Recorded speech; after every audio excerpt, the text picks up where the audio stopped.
జగన్మోహన్ రెడ్డి గారు కేవలం ఇంటికి ఒకటి ఇచ్చి అందరికి ఇస్తా అని చెప్పి మోసం చేసి ఇంటికి ఒకరికి ఇస్తే అంటే మిగతా పిల్లలు చదువుకోకూడదా, పనికి వెళ్ళాలా, ఒకళ్ళే చదువుకోవాలా?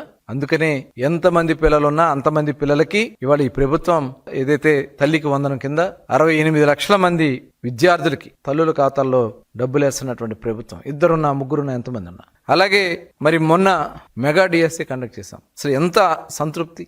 నిజంగా ఆనాడు చంద్రబాబు నాయుడు గారు, ఎన్టీ రామారావు గారు, కూటమి ప్రభుత్వం తెలుగుదేశం ఉన్నప్పుడు ఎప్పుడు చేసినా డిఎస్సి కండక్ట్ చేసింది చాలా పారదర్శకంగా తెలుగుదేశం ప్రభుత్వం. ఇప్పుడు కూటమి వచ్చాక కూడా చాలా పారదర్శకంగా చేసి దగ్గర 16,000 పోస్టులు ఇవాళ భర్తీ చేశారు. ఎక్కడ కూడా చిన్న అబ్జెక్షన్స్ లేకుండా, టెక్నికల్ ప్రాబ్లం లేకుండా, మెరిట్కి మాకు అన్యాయం జరిగిందనే మాట లేకుండా, స్పోర్ట్స్ కోటా కూడా ఇచ్చి ఇవాళ భర్తీ చేసినటువంటి ఘనత గౌరవ ముఖ్యమంత్రి చంద్రబాబు నాయుడు గారిది, విద్యాశాఖ మంత్రి నారా లోకేష్ గారిది. వాళ్ళ టీంని అందరినీ కూడా ఇవాళ రాష్ట్రం మొత్తం కూడా అభినందిస్తూ ఉన్నారు.